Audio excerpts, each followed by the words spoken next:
নমস্কার বন্ধুরা, stock education Bengali চ্যানেলে আপনাদের স্বাগত। চলুন দেখে নেওয়া যাক আজকের খবরগুলো। বন্ধুরা, আমরা কালকেই দেখলাম নিফটি প্রায় চলছে 26,175-এ, অল টাইম হাইয়ের বলতে পারি। এই হাইতে শুধুমাত্র ডোমেস্টিক ইনস্টিটিউশনাল ইনভেস্টর দিয়ে আনা সম্ভব নয়। আমরা বুঝতেই পারছি এখানে এফপিআই ভালো রকম ইনভেস্ট করছে। সেই রিপোর্টটাই আজকে বেরিয়েছে যে invested 57,359 crores in Indian equities, September logs highest inflows, মানে সেপ্টেম্বরে সবচেয়ে বেশি এফপিআই ইনভেস্টমেন্ট হয়েছে। কিন্তু এই যে হাই মার্কেট, আপনার এই যে হাই মার্কেট, এখানে আপনার ইনভেস্টমেন্ট করা কি উচিত, সেটা নিয়ে আমার অনেক ইনভেস্টারের মত পার্থক্য আছে। আমার তো মতে এখন আপনারা একটু ওয়েট করে যান, এখন আপনারা জানুন, কোনো স্টক ব্যাপারে জানুন, তারপর ইনভেস্ট করবেন। ঠিক আছে, এই হাই মার্কেটে আপনি যদি একটা হাই প্রাইসে শেয়ার কিনেন, বন্ধুরা শেয়ার কেনার চেয়েও বড় কথা শেয়ারটাকে হোল্ড করার ক্ষমতা রাখা। ঠিক আছে, অনেকেই বলবে যে আমি এই প্রাইসে শেয়ার কিনছি, এত হাই প্রাইসে আপনি শেয়ার কিনবেন, কিছুদিন পর শেয়ারটা আবার নিচে। দেখুন ডিসেম্বরে সবসময়ই আমরা জানি আইপিও আসে। আপনি যদি 5-6 বছর ধরে মার্কেটে থাকেন তাহলে আপনি বুঝতেই পারবেন যে এই সময়গুলোতে আইপিও আসে কেন, এখন মার্কেট হাইতে থাকে। ঠিক আছে, আবার দেখবেন জানুয়ারি ফেব্রুয়ারি মাসের পর আস্তে আস্তে শেয়ার পড়তে শুরু করেছে।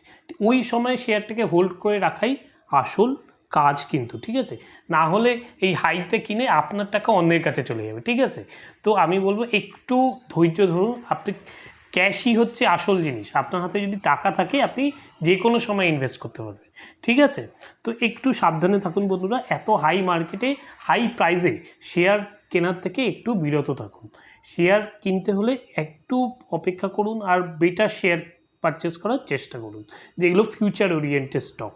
যেমনি ফিউচার ওরিয়েন্টেড স্টকের ভিডিও আমার চ্যানেলে আছে, চাইলে আপনি দেখতে পারেন। সেগুলোতে এখনও একটা ভালো রিটার্ন এসেও গেছে প্রায়।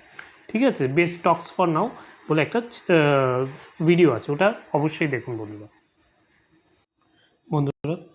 রিলায়েন্স আর ডিসনি মার্জারের অ্যাপ্রুভাল দিয়ে দিয়েছে ইনফরমেশন ব্যুরো মিনিস্ট্রি। ঠিক আছে, এই মার্জার হওয়ারই ছিল। আপনার কাছে যদি রিলায়েন্সের শেয়ার না থাকে তো আমি বলবো রিলায়েন্সের শেয়ার অবশ্যই পোর্টফোলিওতে রাখবেন। এইগুলো আপনার পোর্টফোলিওকে স্টেবল আর সেফ রাখে। ঠিক আছে, আপনার পোর্টফোলিও যত ছোটোই হোক বা যত বড়ই হোক, এই ধরনের কোম্পানির শেয়ার অবশ্যই রাখবেন। এগুলো আপনার পোর্টফোলিওর জন্য খুব ইম্পর্টেন্ট। বন্ধুরা, ইউএস রেট কাট করেছে 50 বেসিস পয়েন্টসে, আমরা সবাই প্রায় জেনেই গেছি। নেক্সট 7 আর 9 অক্টোবর আছে আরবিআই মিটিং, সেখানে হতে পারে ইন্ডিয়ানের রেট কাট। ঠিক আছে, তো এই রেট কাটের জন্য যে যে স্টকগুলো আপনাদের জেনে রাখা উচিত, সেই কোন সেক্টরের স্টকগুলো। রেট কাট হলে কী হয়, রেট কাট হলে আমাদের ইন্টারেস্ট রেটটা কমে যায়। যে ইন্টারেস্ট রেট, তো এই যে উপজাত টাকাটা বাঁচে সেইগুলো কোথায় যায়, সেগুলো যায় কেউ গাড়ি কিনতে চাইলে গাড়ি কিনবে, তো সেগুলো যায় আর কি মোটর সেক্টরে। এই যে real estate, banking, auto, consumable durable. ঠিক আছে, এইগুলো। এবার এখানে দেখা হচ্ছে যে tata motors, Maruti, Mahindra and Mahindra, কোন স্টকটা এবার ইম্পর্টেন্ট। আমি বলবো যে টাটা মোটরসের উপর আপনি যেতে পারেন। ঠিক আছে, কেন টাটা মোটরসের ভ্যারাইটি প্রচুর। মহিন্দ্রা নতুন গাড়ি লঞ্চ করছে, কিন্তু টাটা মোটরসের যে ফিল্ডটা আছে বা ওর যে আলাদা কোম্পানি টাটা পাওয়ার, টাটা ইলেকট্রিক, পুরো কম্বিনেশন ওখানে আছে। টাটা মোটরস ভবিষ্যতে আরও বেটার করতে পারে। ঠিক আছে, পোটেনশিয়াল আছে, তো অবশ্যই টাটা মোটরসকে স্টাডি করুন বন্ধুরা। ঠিক আছে, আমার তো মতে টাটা মোটরসকে আপনার ভালো করে একটু স্টাডি করা উচিত। ঠিক আছে, টাটা মোটরস একটা ভালো স্টক। ঠিক আছে, এই হচ্ছে আরবিআই রেট কাটের উপর একটা 7 আর 9 নজর থাকবে, আপনাকে জানিয়ে দেওয়া হবে ভিডিওতে যে কী হলো। ঠিক আছে বন্ধুরা, বলতে টাটা মোটরসের আরেকটা আপডেট দেখুন। Tata motors conduct ceremony of new vehicle manufacturing facility in তামিলনাড়ুতে নতুন একটা ভেহিকেল ম্যানুফ্যাকচারিং ফেসিলিটি খুলছে। এই জন্যই টাটা মোটরস এত প্রিয়, ওরা ঠিক টাইম মতো ঠিক জিনিসগুলো করে। আপনি যদি টাটা মোটরস সম্পর্কে আরও জানতে চান, আমার বেস্ট স্টকস ফর নাও একটা ভিডিও আছে, ওটা অবশ্যই দেখবেন। ঠিক আছে, ওখানে টাটা মোটরস ছাড়াও আরও যে ফিউচার ওরিয়েন্টেড রিয়েলিস্টিক সেক্টরগুলো আছে বা ফিউচার ওরিয়েন্টেড যে রিনিউয়েবল এনার্জি সেক্টরগুলো আছে, সেগুলো নিয়ে একটা ভালো আইডিয়া দেওয়া হয়েছে বা স্টক রেকমেন্ড করা হয়েছে, ঠিক আছে? আপনি ওগুলো অবশ্যই স্টাডি করুন। দেখুন বন্ধুরা, স্টক আপডেট, স্টক কেনার রেকমেন্ডেশন তো সবাই দেয়, কিন্তু যারা রেকমেন্ডেশন দিচ্ছে তারাই ফান্ড হোল্ড করে বসে আছে। এই যে mutual fund managers and stock piling cash. Stock piling cash মানে হচ্ছে টাকা হোল্ড করে বসে থাকা, সিগন্যালিং পোটেনশিয়াল কনসার্নস এবং মার্কেট ভ্যালুয়েশন।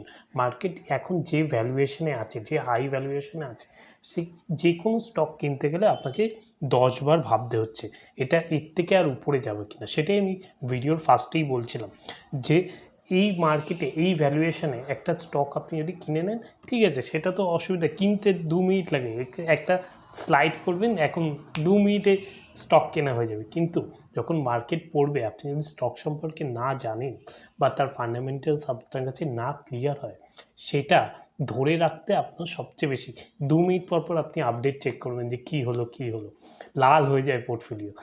এই জন্য বলছি বন্ধুরা, নতুন ইনভেস্টার যদি আপনারা হন তো আপনারা এগুলো সাবধানে থাকুন, ঠিক আছে? কেন স্টক কিনতে 2 মিনিট লাগে না, কিন্তু স্টক ধরে রাখতে লাগে ক্ষমতা, ঠিক আছে? তো স্টক কেনার আগে ভালো করে স্টকটা সম্পর্কে জানুন, তার কি বিজনেস সম্পর্কে জানুন, সবচেয়ে আসল জানুন হচ্ছে স্টকটা আপনি কতদিন ধরে রাখতে পারবেন, ঠিক আছে? ওই টাকাটা আপনি কতদিন ইনভেস্ট থাকতে পারবেন সেইটা ভেবে একটা স্টক কিনুন, ঠিক আছে? আর স্টক টিপসের উপর বিশ্বাস করবেন না, স্টক নিজে ভালো করে পরীক্ষা করবেন, তার প্রফিট অ্যান্ড লস দেখবেন, এই ভেবে স্টক কিনুন।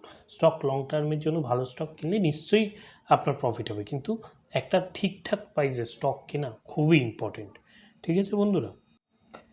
মাম্বা ফাইন্যান্সের আইপিও জিএমপিটা একটু দেখে নিন, 38 রুপিস আগের থেকে আস্তে আস্তে যতদিন যাচ্ছে ক্লোজ হওয়ার পর দেখুন জিএমপিটা আস্তে আস্তে কমতেই থাকছে, কিন্তু যতদূর আমার মনে হয় আপনি হালকা হলেও রিটার্ন পাবেন, কারণ যে কোয়ালিফাইড ইনস্টিটিউশনাল ইনভেস্টার প্রায় 140-র মতো সাবস্ক্রিপশান আছে, তো এত ভালো সাবস্ক্রিপশানে হালকা রিটার্ন হলেও পাওয়া যায়, ঠিক আছে? শুধু জিএমপি দেখে আইপিওতে ইনভেস্ট করবেন না, সবসময় কোয়ালিফাইড ইনস্টিটিউশনাল ইনভেস্টার এর কত পার্সেন্ট করছে আর কি, সাবস্ক্রিপশন করছে, সেটা অবশ্যই দেখবেন।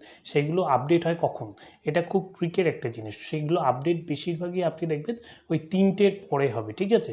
তো মানে লাস্ট দিন 3টের পরে সবচেয়ে বেশি, তো ওইটা স্টক আপনার আইপিওতে ইনভেস্ট করার আগে সবসময় কোয়ালিফাইড ইনস্টিটিউশনাল ইনভেস্টারের সাবস্ক্রিপশনটা অবশ্যই দেখবেন, কারণ ওরাই আপনার 30 ডেজ জন্য স্টকটাকে ধরে রাখে। ওরাই যদি কনফিডেন্স না হয় তাহলে আপনার স্টকে আর কী বা রিটার্ন আসবে, তো সেইটা দেখতে কোনো সময়ই ভুলবেন না, ঠিক আছে? আজকের ভিডিও এতটাই রাখলাম, থ্যাংক ইউ।